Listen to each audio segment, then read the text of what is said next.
Chemistry का chapter number 8 which is aliphatic hydrocarbons. आज जो टॉपिक हम स्टार्ट करेंगे वो अल्केन्स का पार्ट है। अल्केन्स की आज हम फिजिकल प्रॉपर्टीज़ और रिएक्टिविटी को डिस्कस करेंगे। आज के टॉपिक में इसमें हम अल्केन्स की सभी प्रॉपर्टीज़ को देखेंगे, उनको स्टडी करेंगे, उनके रीजंस के बारे में स्टडी करेंगे और अल्केन्स की रिएक्टिविटी को भी हम चेकआउट करेंगे। तो आज का टॉपिक हम स्टार्ट करते हैं।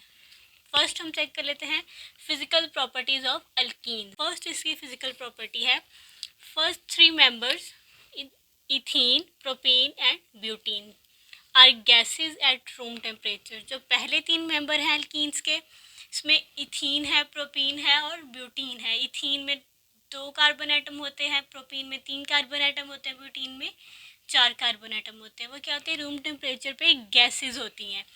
Then C5 to C15 are liquids के जो अल्कीन्स के मेंबर हैं C5 से लेकर C15 तक, जिनमें कार्बन एटम की तादाद 5 होती है C5 में, आगे ऑनवर्ड जिसमें कार्बन एटम की तादाद 6 हो, 7 हो, और C15 तक के जहाँ कार्बन एटम की तादाद 15 हो। C5 से लेकर 15 तक जितने भी हमारे पास अल्कीन्स के मेंबर्स हैं वो होंगे liquids and higher alkenes are solids. C15 से अबव जितने भी अल्कीन्स के मेंबर होंगे वो सॉलिड्स होंगे। अब इसकी क्या रीज़न है, जितना हम हायर सीरीज़ की तरफ मूव करते जाएंगे इनमें इंटरमॉलिक्यूलर फोर्सेस जो हैं वो ज़्यादा होती जाएंगी, इंक्रीज होती जाएंगी। तो क्या रीज़न है, due to increase inter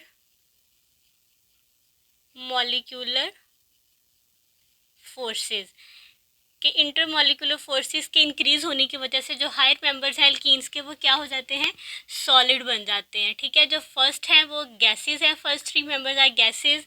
next C5 to C15 are liquids के पहले गैसेस थी, आगे और हम सीरीज़ की तरफ, हायर सीरीज़ की तरफ मूव किया तो इनमें इंटरमॉलिक्यूलर फोर्सेस इंक्रीज होगी तो वो गैसेस से लिक्विड्स में चेंज हो गए।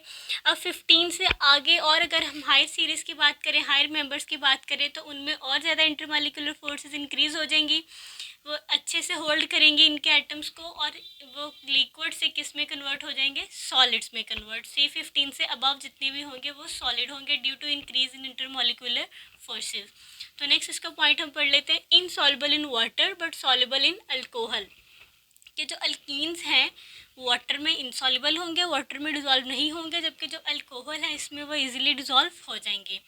इसका जो थर्ड है हमारे पास, they have characteristic smell and burn with luminous flame. कि इनकी एक स्पेसिफिक स्मेल होती है, कैरेक्टरिस्टिक स्मेल होती है, और जब ये बर्न होते हैं, कंबस्ट होते हैं, तो एक फ्लेम के साथ बर्न होते हैं, कंबस्ट होते हैं। अब अगर हम कंबस्टन की बात करें तो अल्कीन्स और अल्काइंस में से कौन सबसे ज़्यादा कंबस्टेबल है, तो उनमें सबसे ज़्यादा अल्काइन कंबस्टेबल है। क्योंकि अगर हाइड्रोकार्बन्स में जैसे कार्बन कंटेंट की तादाद बढ़ती है वैसे वो कंबस्टेबल ज़्यादा हो, तो उसकी कंबस्टन क्या हम कहते हैं, कंबस्टन भी इंक्रीज़ हो जाएगी। इसका जो रेट ऑफ कंबस्टन बढ़ जाएगा, जैसे कार्बन कंटेंट बढ़ेगा, इंक्रीज़ इन कार्बन कंटेंट, जो कंबस्टन होगी वो भी इंक्रीज़ हो जाएगी। तो इसके अकॉर्डिंग अगर हम देखें तो लेट्स सपोज अगर हम एक जगह इथाइन लिख लेते हैं, नेक्स्ट लिखते हैं इथीन और ईथेन। अब इनमें कार्बन कंटेंट की अगर बात करें, यहाँ पे हाइड्रोजन कंटेंट ज़्यादा है लेकिन कार्बन कंटेंट कम है, लेकिन अल्कीन्स में as compare to alkenes carbon content थोड़ा ज़्यादा है क्योंकि इसमें हाइड्रोजन का कंटेंट डिक्रीज़ हो गया है। अगर हम अल्काइंस की बात करें तो अल्काइंस में जो कार्बन कंटेंट है वो as compare to alkene and alkanes ज़्यादा है क्योंकि इसमें हाइड्रोजन बहुत कम है। इसमें 50-50 है क्योंकि 50% कार्बन है, 50% हाइड्रोजन है, लेकिन इसमें कार्बन कंटेंट कम है, सबसे ज़्यादा कम है अल्केन्स में। तो हम ये कह सकते हैं जो अल्काइंस हैं ज़्यादा कंबस्टेबल होते हैं as compare to alkenes and alkanes. तो नेक्स्ट हम मूव करते हैं, they show weakly polar properties due to sp2 hybridization. अब इसका क्या मतलब है कि sp2 हाइब्रिडाइजेशन की वजह से इसमें वीकली पोलर प्रॉपर्टीज़ होती है। अब अल्केन्स की प्रॉपर्टीज़ में हमने पढ़ा था ये नॉन पोलर होता है। ठीक है, नॉन पोलर होने की वजह से ये ना तो पोलर सॉल्वेंट में डिज़ोल्व होता है, ठीक है, सिर्फ नॉन पोलर सॉल्वेंट में ही वो डिज़ोल्व होगा। अब ये वीकली पोलर प्रॉपर्टीज़ को शो कर रहा है ड्यू टू sp2 हाइब्रिडाइजेशन। तो यहाँ पे बात क्लियर करते जाऊँ, जैसे ही हमारे पास जो हाइब्रिडाइजेशन में s करेक्टर इंक्रीज़ होता है, इसकी जो कहते हैं पोलराइजेशन बढ़ती है, इलेक्ट्रोनेगेटिविटी भी इंक्रीज़ होती है।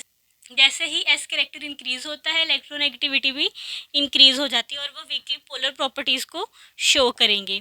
अगर एस कैरेक्टर की बात करें सबसे ज़्यादा किस में होगा, sp हाइब्रिडाइजेशन में, देन sp2 और फिर sp3।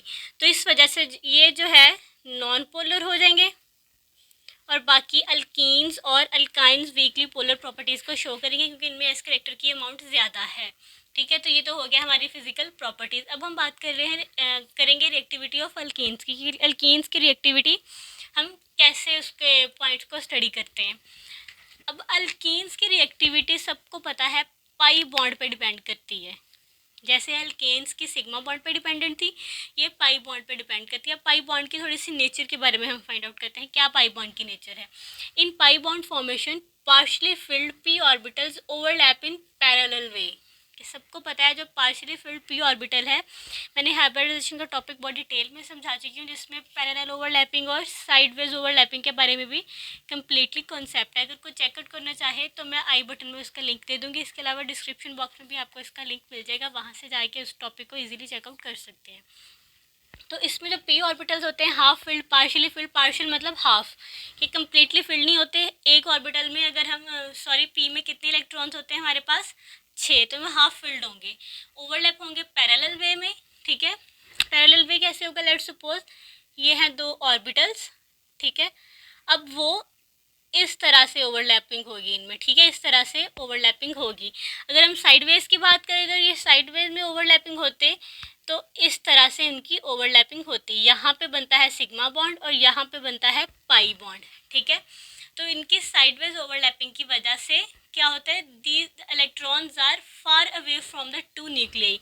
अगर यहाँ पे हम इलेक्ट्रॉन्स की बात करें तो ये न्यूक्लियाई के साथ बहुत फैमिली अटैच है, बिल्कुल इसके होल्ड में है न्यूक्लियाई के। ठीक है, लेकिन यहाँ पे न्यूक्लियाई है और यहाँ पे न्यूक्लियाई है, इलेक्ट्रॉन्स क्या होंगे, अवे होंगे, दूर होंगे, and less family hold between the nuclei. इसी वजह से जो इनकी जो होल्डिंग पावर होगी न्यूक्लियाई की इलेक्ट्रॉन्स पे वो बहुत कम होगी। ठीक है, यहाँ पे होल्डिंग पावर न्यूक्लियाई के इलेक्ट्रॉन पे ज़्यादा है क्योंकि वो एक तो हेड टू हेड अटैच है और वो दूर भी नहीं है, न्यूक्लियाई के बिल्कुल पास ही है। लेकिन यहाँ पे दूर है तो वो क्या हो जाएगा, लेस फर्मली होल्ड होगा, कि इसकी होल्डिंग बहुत कम होगी।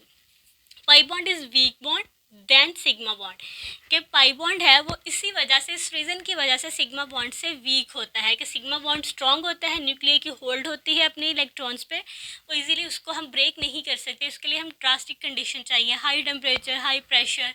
लेकिन जो पाई बॉन्ड होता है, अब ऑब्वियसली न्यूक्लियाई की होल्ड अपने इलेक्ट्रॉन्स पे नहीं है तो वो ईजिली अटैक हो जाएंगे किसी भी इलेक्ट्रोफिलिक रीजन से, and break down is comparatively easy during reaction. तो इसकी ब्रेक डाउन बहुत ईजी होती है जब कोई भी रिएक्शन परफॉर्म कर रहे होते हैं। Loosely held pi electrons are more expose to attack by electrophilic reagent, कि वही मैंने बताया कि जो लूजली हेल्ड होते हैं, कि अच्छे से होल्ड नहीं होता न्यूक्लियाई का, तो वो इस वजह से इलेक्ट्रोफिलिक रिएजेंट ईजिली उन पर अटैक करेगा और वो रिएक्शन का प्रोसीड हो जाएगा।